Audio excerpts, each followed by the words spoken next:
Okay, so yesterday on the Zoom B6 Facebook group, somebody asked a question about running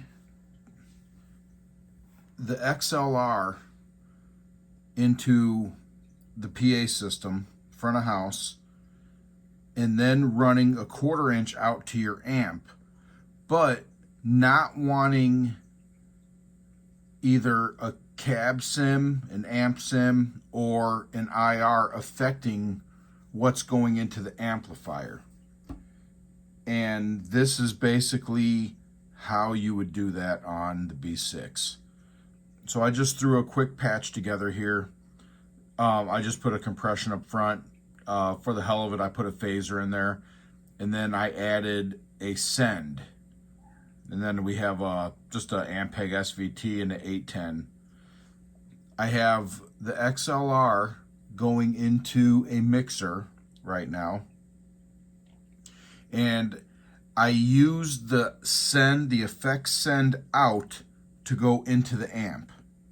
So basically what we have is the bass going into, well, I have other stuff in the chain, but basically the bass is coming into the B6, into the compressor, into a phaser, out of the effects send and into an amplifier. And then the signal carries on into the SVT and then to the cab sim. So the signal going out to the amp is literally just the bass, the compressor, the phaser, out into the amplifier. Coming out of the XLR going into the mixer is everything along with a cab sim and an amp sim here. So you're basically sending the front of the house one tone and your amp another tone. Because one thing I found with this is it depends on the amp too. Sometimes when you're running a cab and an amp sim and or an IR into an amplifier, it muddies it up, it over distorts the amp.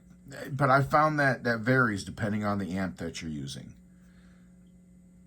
So the best way to completely separate that was this. Now on the settings, I added just a send. So let's tap into there. You have to adjust your mix. So the dry all the way down, you're not going to hear anything going into the mixer. So I just run that at 50% here. This it worked either whether you run a sub out or send. I'm just leaving it at the send. I'm not trying to run a separate sub signal or anything, just standard send signal. So obviously this is coming out of the amp just into a phone microphone. So this is just coming out of the amplifier.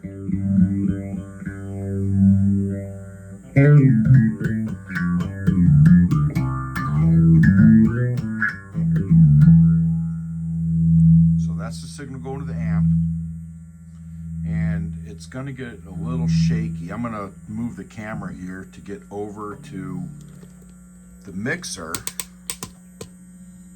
Sorry for the shaky. I'm not one of these crazy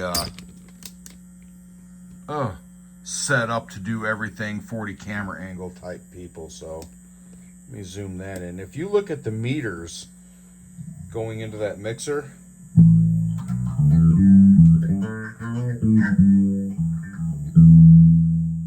kind of see it on the right of the screen there. See if I can get that a little bit better.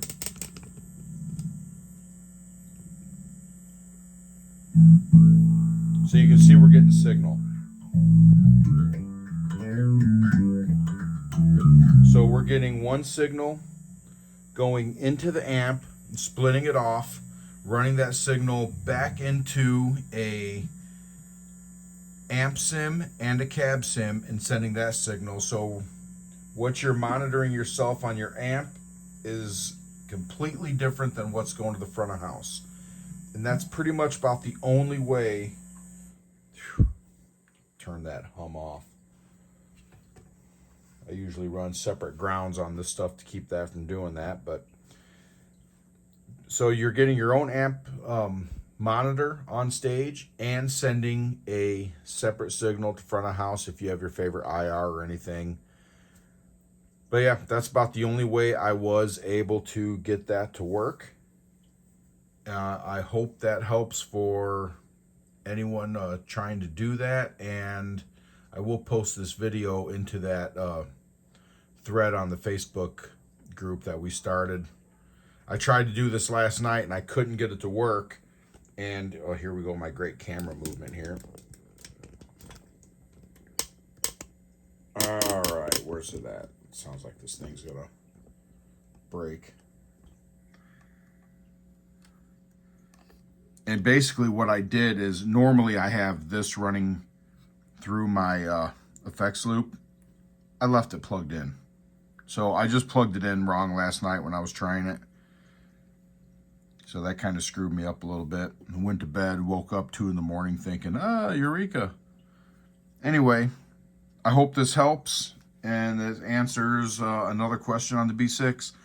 Again, thank you everybody for watching these videos. I really appreciate it, and I love helping people out on this stuff. So if you have any questions, all you have to do is ask.